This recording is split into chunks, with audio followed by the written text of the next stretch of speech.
दिल्ली स्थित तिहाड़ जेल में अफरा तफरी का माहौल है। इसकी वजह कैदियों की मेडिकल रिपोर्ट है, जिसमें पता चला है कि करीब 125 कैदी एड्स और करीब 200 कैदी सिफिलिस से पीड़ित हैं। पिछले कुछ दिनों में बड़ी संख्या में कैदियों का मेडिकल टेस्ट किया गया, जिसकी रिपोर्ट अब सामने आई है और इससे जेल प्रशासन सकते में है। गौरतलब है कि तिहाड़ जेल में 3 जेल यानी तिहाड़, रोहिणी और मंडोली शामिल हैं। वहीं जेलों में बंद कैदियों की मेडिकल जाँच कराई गई। बताया जा रहा है कि तिहाड़ जेल में करीब 14,000 कैदी हैं, जिनमें से 10,500 कैदियों की मेडिकल स्क्रीनिंग की गई। तिहाड़ जेल समय समय पर कैदियों की मेडिकल स्क्रीनिंग करती रहती है। हाल ही में तिहाड़ जेल के नए महानिदेशक सतीश गोलचा ने अपना पदभार संभाला, जिसके बाद मई और जून में 10,500 कैदियों की मेडिकल जाँच की गई।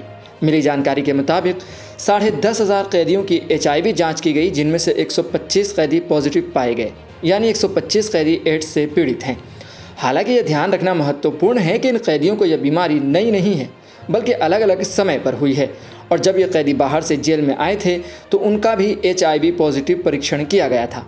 अब जब कई कैदियों की रिपोर्ट सामने आई है तो हंगामा और बढ़ गया है। कैदियों पर HIV और सिफिलिस के अलावा कुछ अन्य परीक्षण भी किए गए। बताया जाता है कि कैदियों की जांच में TB का कोई मामला पॉजिटिव नहीं आया है।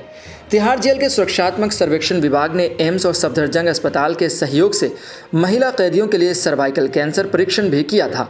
हालांकि इस संबंध में विवरण सामने नहीं आया है। यह टेस्ट इसलिए भी किया जाता है क्योंकि महिलाओं में अक्सर सर्वाइकल कैंसर की संभावना अधिक होती है। यह टेस्ट एहतियात के तौर पर किया जाता है और अगर कोई मामला पॉजिटिव आता है तो जल्द ही बेहतर इलाज मुहैया कराया जाता है ताकि सर्वाइकल कैंसर घातक न हो जाए। वहीं तिहाड़ जेल के 125 कैदियों के HIV पॉजिटिव पाए जाने के बाद जेल प्रशासन ने इन कैदियों के लिए एक विशेष चिकित्सा योजना बनाई है। इन कैदियों को अब नियमित आधार पर एंटीरेट्रोवायरल थेरेपी ART प्रदान की जाएगी। ART एक चिकित्सा उपचार है जो HIV को नियंत्रित करता है और वायरस की वृद्धि को रोकता है। इसके अलावा इन कैदियों के लिए मनोवैज्ञानिक सहायता और परामर्श भी उपलब्ध कराया जाएगा ताकि वे मानसिक और भावनात्मक समर्थन प्राप्त कर सके। वहीं सिफिलिस की बात करें तो करीब 200 कैदी सिफिलिस से पीड़ित पाए गए हैं। सिफिलिस एक यौन संचारित संक्रमण STI है जो गंभीर स्वास्थ्य समस्याओं का कारण बन सकता है। अगर इसे समय पर इलाज न मिले, इन कैदियों के लिए भी एक विशेष चिकित्सा योजना बनाई गई है, जिसमें उन्हें एंटीबायोटिक दवाओं का कोर्स दिया जाएगा।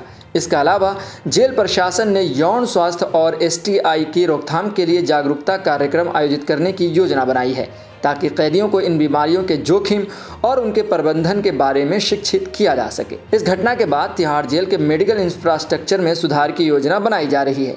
इसमें एक नई चिकित्सा इकाई की स्थापना, अधिक चिकित्सकीय कर्मचारियों की भर्ती और आवश्यक चिकित्सा उपकरणों की उपलब्धता शामिल है। जेल प्रशासन इन सुविधाओं के माध्यम से कैदियों की नियमित स्वास्थ्य जांच और उपचार सुनिश्चित करना चाहता है। संक्रमण को रोकने के लिए HIV और सिफिलिस से प्रभावित कैदियों के लिए विशेष क्वारंटाइन और आइसोलेशन सुविधाएं स्थापित की गई हैं।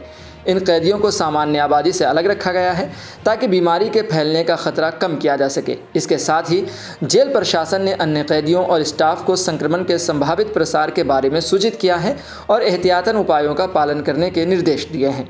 वहीं तिहाड़ जेल प्रशासन ने दिल्ली के अन्य चिकित्सा संस्थाओं के साथ सहयोग करने की योजना भी बनाई है, जिसमें एम्स, सफदरजंग अस्पताल और अन्य स्वास्थ्य संगठनों का समर्थन शामिल है। ये संस्थाएं कैदियों के उपचार और प्रबंधन में मदद करेंगी और साथ ही स्वास्थ्य जागरूकता कार्यक्रम में भाग लेंगी। जेल प्रशासन अब और अधिक स्वास्थ्य निगरानी और नियमित मेडिकल चेकअप को लागू करने पर विचार कर रहा है। इसके अलावा स्वास्थ्य जागरूकता और शिक्षा कार्यक्रमों के माध्यम से कैदियों को स्वास्थ्य और स्वच्छता के महत्व के बारे में शिक्षित करने पर जोर दिया जाएगा। ये प्रयास तिहाड़ जेल में एक सुरक्षित और स्वस्थ वातावरण सुनिश्चित करने के उद्देश्य से किए जा रहे हैं। ऐसी खबरों के लिए देखते रहें सहारा समय का समय डिजिटल।